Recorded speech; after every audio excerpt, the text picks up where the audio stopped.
completely out of touch with who she truly is, innately. And so in the story, there is this exile that happens. They are exiled from the kingdom.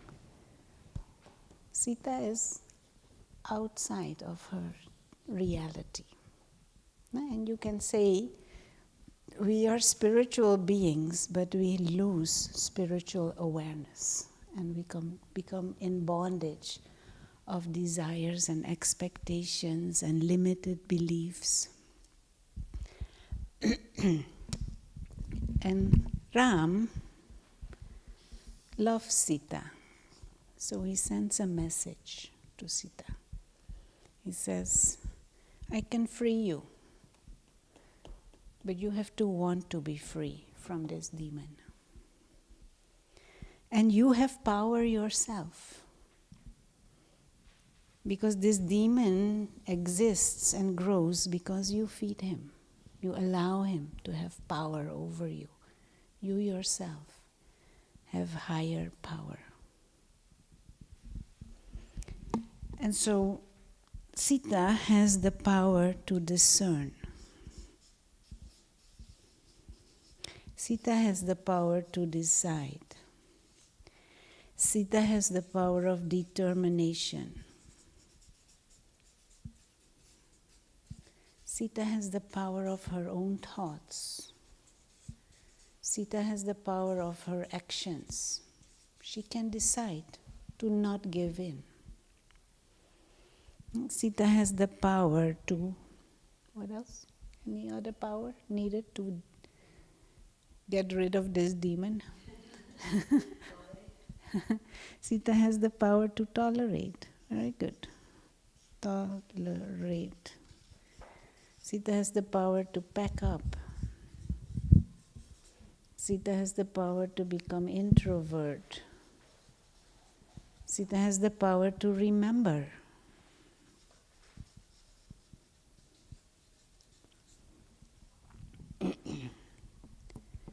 Now, Ravan is not going to let go so easily either. Ravan likes Sita to be his slave of the lower tendencies.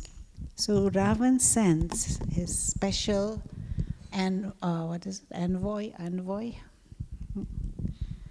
called Maya. Maya is like Ravan's spy. And Maya pretends to be Sita's friend.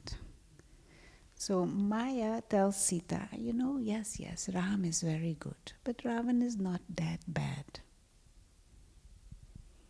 One moment.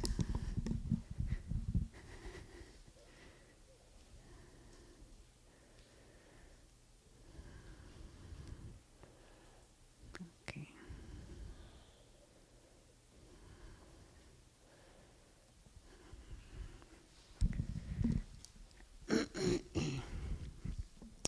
Maya tells Sita, yes, it is good to not get angry anymore, but you have tried before. It is so difficult. Why you want to put yourself through that again? So Maya is this inner voice that tries to discourage you, that tries to postpone, that feeds into your laziness, for example. You say, okay, from today I'm going to meditate every day. Maya will say, start 1st of January. Not tomorrow. 1st of January.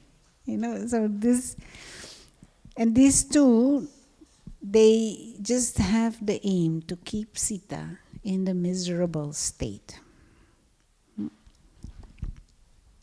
Long story of this back and forth, Ram and Ravan, they're fighting. But ultimately, there is victory and Sita is freed. Sita is restored to the kingdom.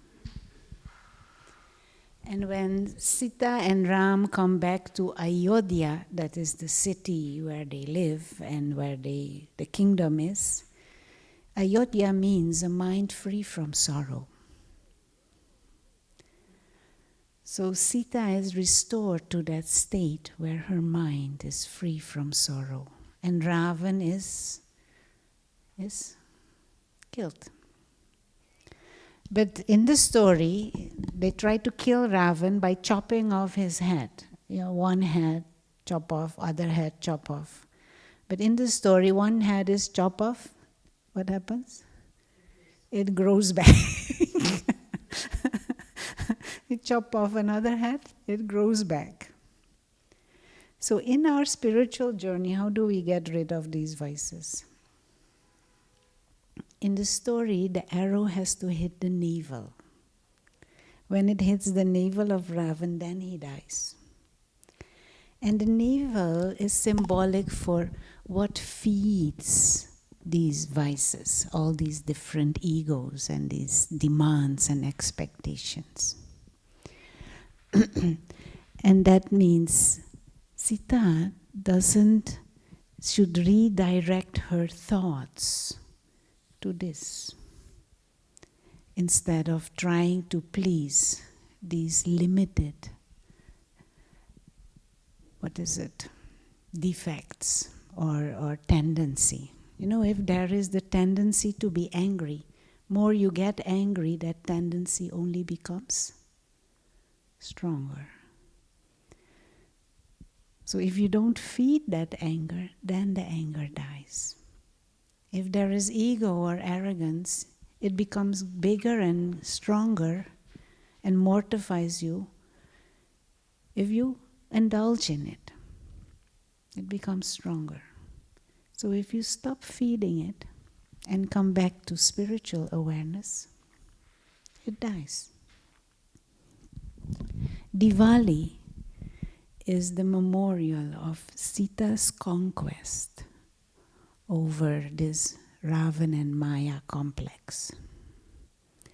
And Sita is restored to a mind that is free from vices, free from defects, free from sorrow. You want to say anything? Ask anything? And of course, then there is the external celebration. The light of the soul is ignited when the darkness of ignorance is removed. When the darkness of lower tendency or lower nature, when that is removed, light is restored. And of course, we celebrate that with physical light all over the place. But it is the inner light and the blocking of the inner light that is removed. That is the real Diwali. So would you like to celebrate that Diwali? You like to be free from anger? Like to be free from arrogance? Free from laziness? Free from stress? Free from attachments and bondages? Free from dependencies? Free from carelessness? Free from laziness?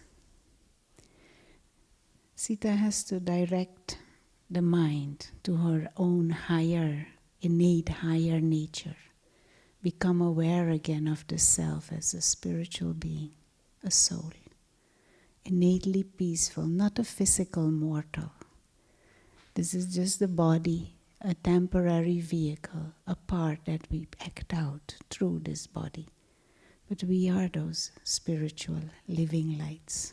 We just have to wake up again to our own truth and recognize our eternal connection, our eternal link with the Supreme, one who is ever pure. And in the story, there is a bridge built to Lanka, where Sita is held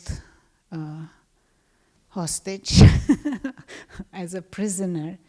So that bridge is the mental link of the soul with the Supreme. And that is meditation. In meditation, you build that bridge. Stone by stone, thought by thought, feeling by feeling, you reconnect to that higher state of consciousness and to yourself as a innately godlike being of light, child of the Supreme. And of course, when they do celebrations, they celebrate celebrations these days very physical. So there are a lot of fireworks and lights and diya lighting and food and dancing and singing and drinking. All of that is good if there is happiness. But the real victory and the real celebration is the restoration of our own higher state of awareness through knowledge and meditation. You want to say anything? Ask anything? Sahil always has good questions. So at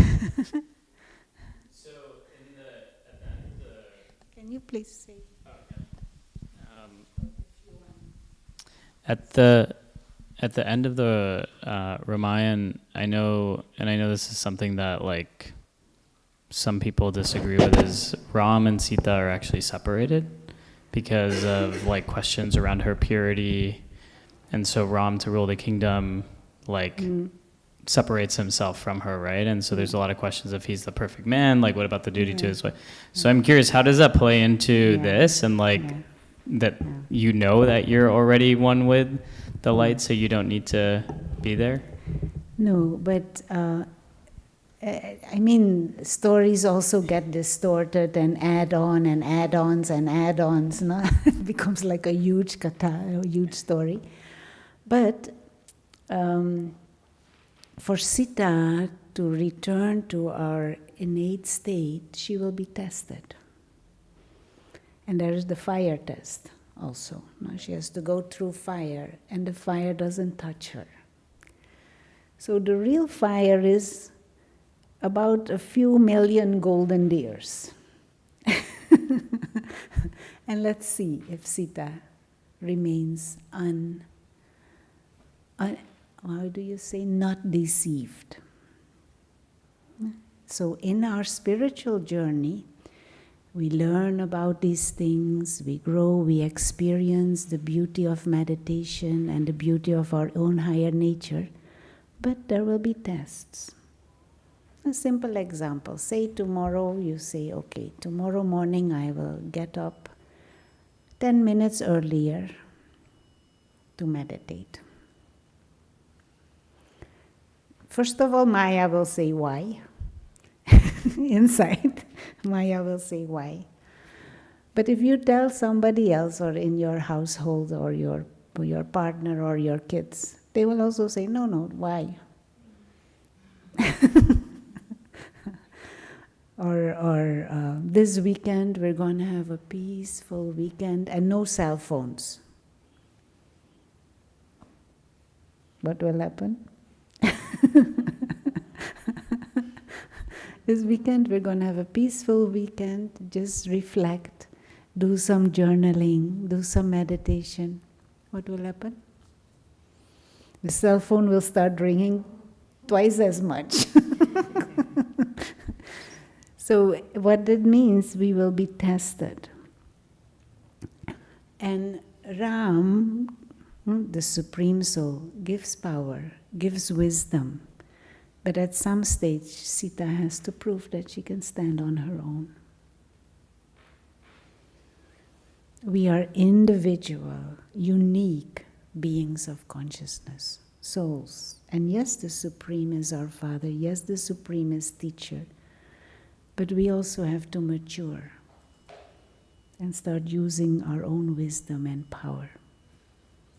That relationship is not one of dependency or worship or bowing down. It is a relationship of empowerment where you become God-like. But of course, this is a journey.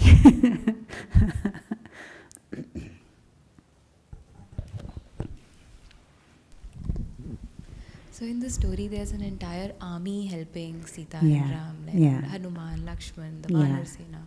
yeah. Do we also have something like that to help Yeah. us along? Well, first of all, they show army of monkeys, no? Monkeys and bears. So, as human beings, we help each other in our spiritual growth if we are so inclined. But human beings at present, we are not in our God-like state. We are more monkey-like in character. Not to, to defame anyone or to insult anyone, but at this moment in time, humanity has monkey-like characters. They hold on to everything. My, me. And if they take something that is not theirs and you try to take it back, what they do? They growl and they... So, and also, I don't know if you have ever seen in Mount Abu, the headquarters of the Brahma Kumars, there are lots of monkeys on the mountains there. And the mother, even if the child is dead, she holds on to the corpse, sometimes for days, symbolizing the bondage and the attachment, even to the dead body. And so the human consciousness at this moment in time is so low. It's like monkeys. And so this army of monkeys helps Sita, helps God to finish off Ravan. Because we ourselves, we transcend these monkey-like tendencies.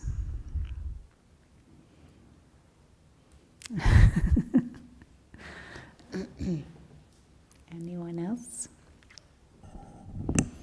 And of course, in the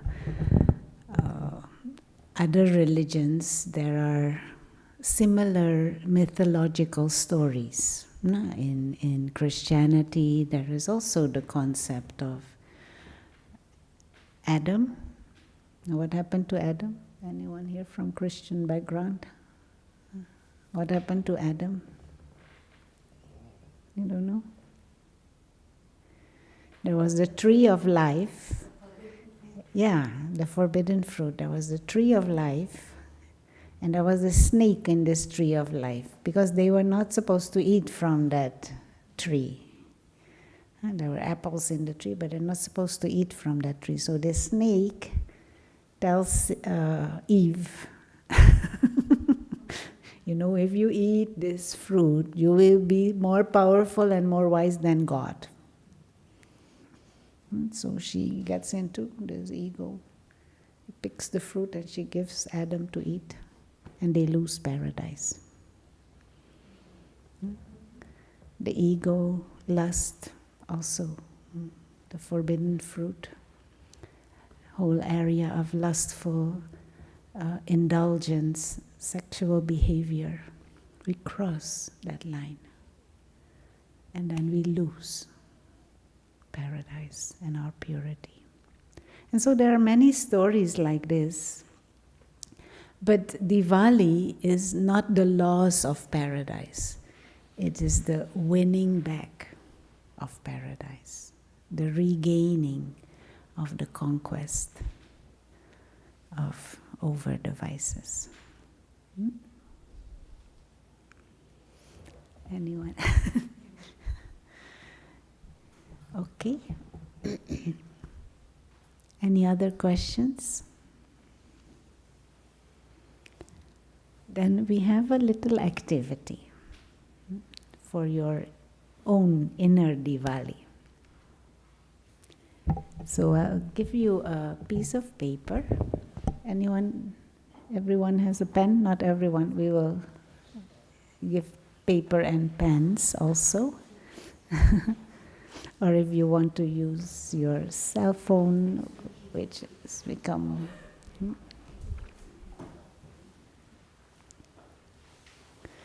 So you're going to sketch your own demon.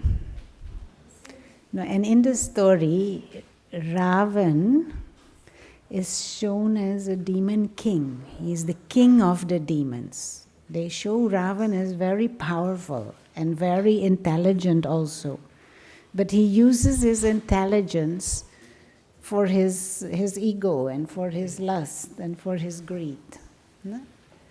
So to not underestimate the power of the inner demons. So on your little piece of paper, you can sketch, and you can also write and sketch these demons inside that are oppressing the inner kingdom. And then on the other side, you're gonna write your weapons to finish off Ravan.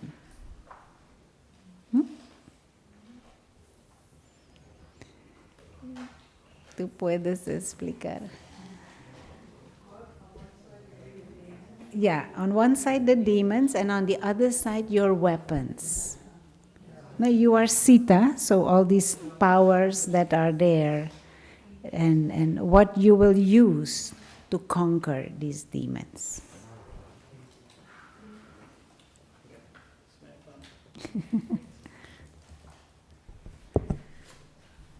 Where are the papers?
just sharing what I learned in my garden.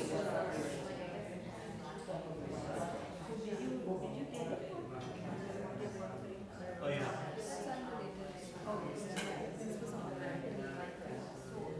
Light up.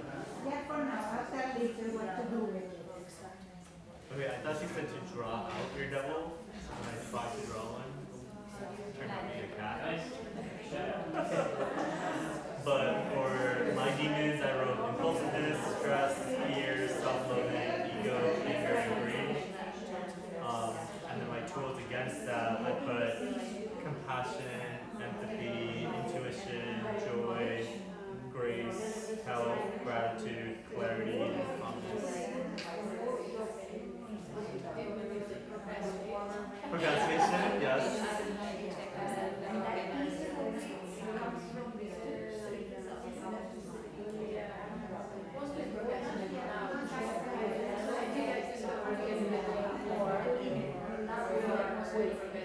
Okay. Yeah, why? Yeah.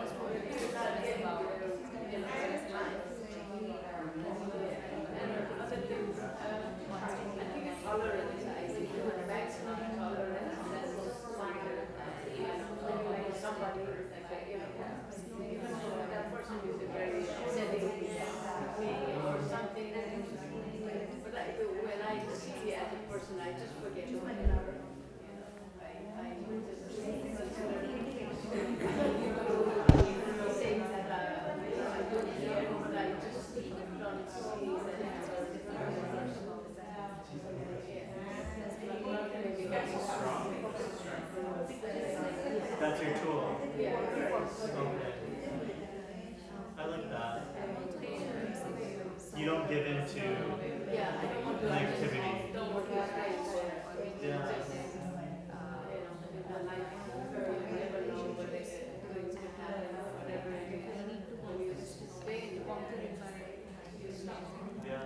So you have courage, bravery, confidence.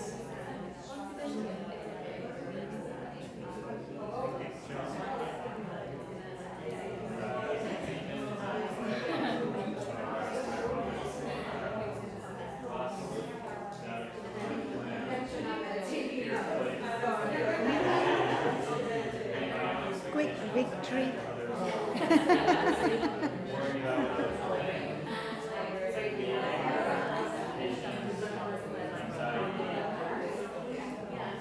And then the weapons, actions, just act. Meditation, prayer, generosity, kindness, love,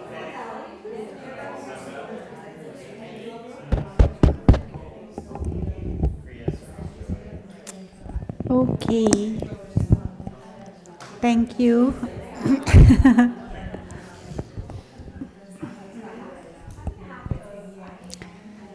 So determined now to finish off Ravan. Okay, so now as a meditative exercise,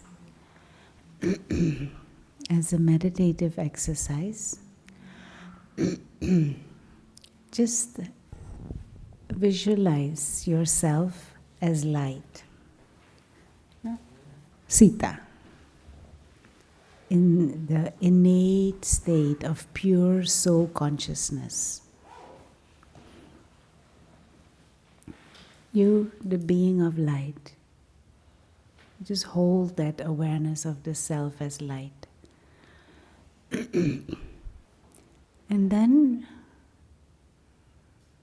just hold this awareness, and if it helps, keep this image of light in your mind like a living star.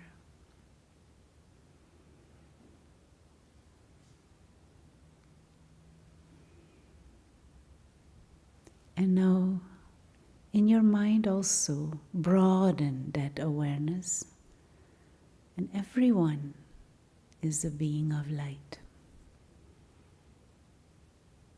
The whole city. There are 9 million beings of light, souls.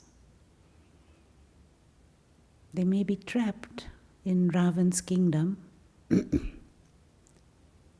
they are all Sitas, living lights.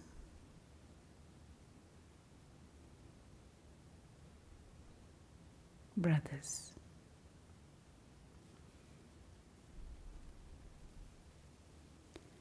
And then this little light that you got, just open your eyes, the little light, you take out and it should light up.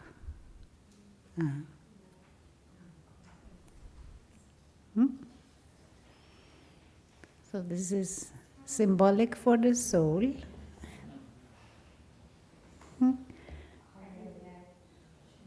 And so you look at your neighbor.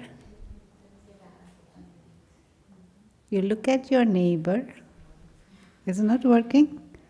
Just push it in again. Just push it in again and then pull it out.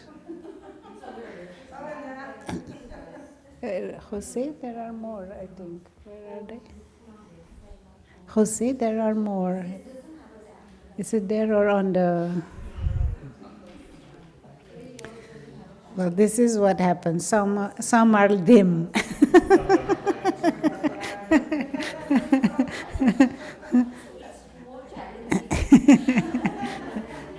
Just take another one. Take another one.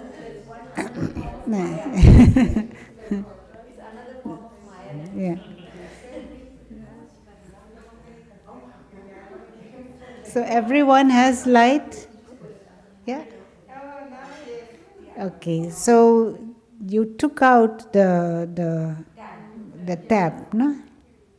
This means you took out the spiritual ignorance. And then there is light.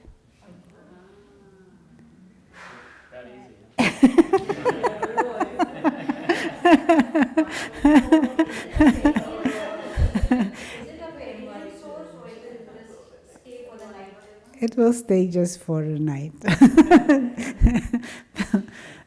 So now, you give this light to your neighbor. But you first turn, you look into the eyes, and you realize, I am a soul, you are also a spiritual being. This is just the mask. And then you exchange lights. With that peace, with that love.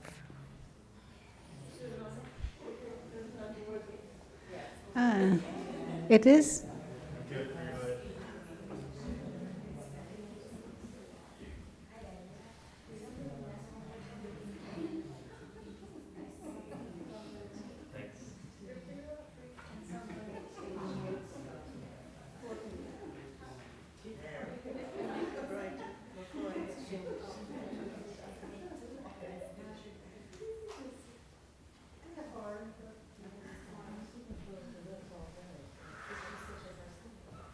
You can keep the tech and then you can save the battery for a little longer.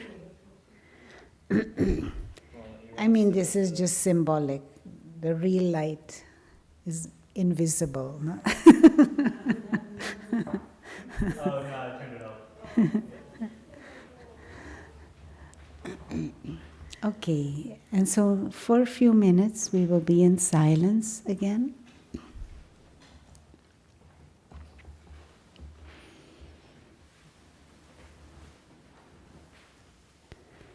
And just hold the awareness.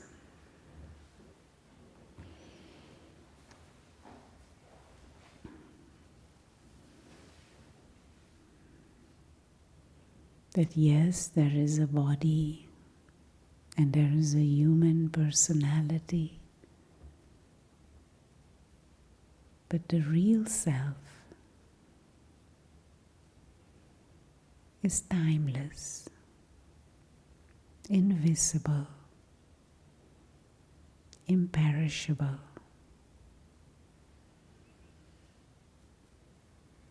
Being of light. the eternal soul.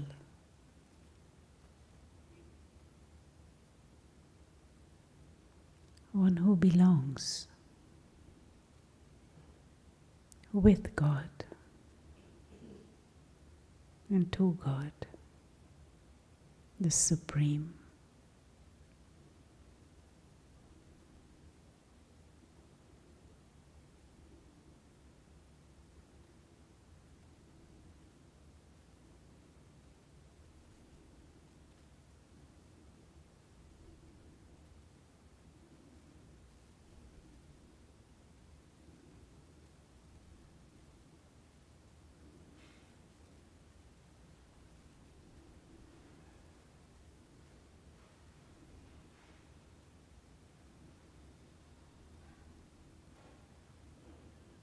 And just fill the mind with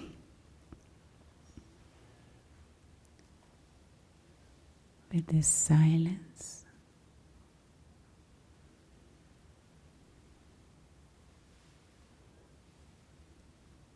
with peace,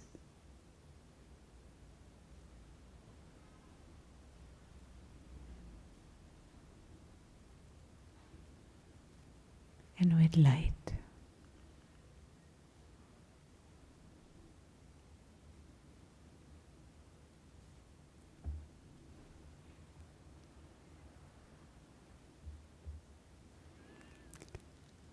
Om Shanti. Om Shanti. Om means I am a non-physical being. I am a soul, a spiritual being. And Shanti means peace. Now we use this as a way to reinforce the meditation experience. After we finish meditation, we say Om Shanti. Or when we meet each other, to reinforce and to remind myself I am a peaceful soul and I see you, I meet you also, and I see you as a peaceful spiritual being too, my brother, soul to soul. Om Shanti. Thank you. And no celebration is complete without some sweets. So this was an hour of sweetness, but also sweetness for the tongue, sweetness for the body. And so in the Brahma Kumaris, we have this beautiful tradition where we share what we call toli, a sweet that is made in a spiritual state of consciousness, a meditative state of mind, in a kitchen that is clean and quiet and peaceful, in the remembrance of Ram. And that sweet is made and then shared with everyone. But because it is Diwali, we have 2 sweets today. Normally we have 1 sweet on Thursday, but today we will have 2 sweets. And a special blessing, your Diwali blessing. Okay? So if you can just stay seated, I will get the first sweet. And then when that is finished, you can go to the back and get your second sweet. Okay? Okay, and those on Zoom, thank you for joining us. You will have to visualize the sweet. Or come and get it. It stays good for a week or so. The first sweet. The second sweet doesn't. Okay? Om Shanti. Let's close with a minute of silence. Om Shanti. Thank you.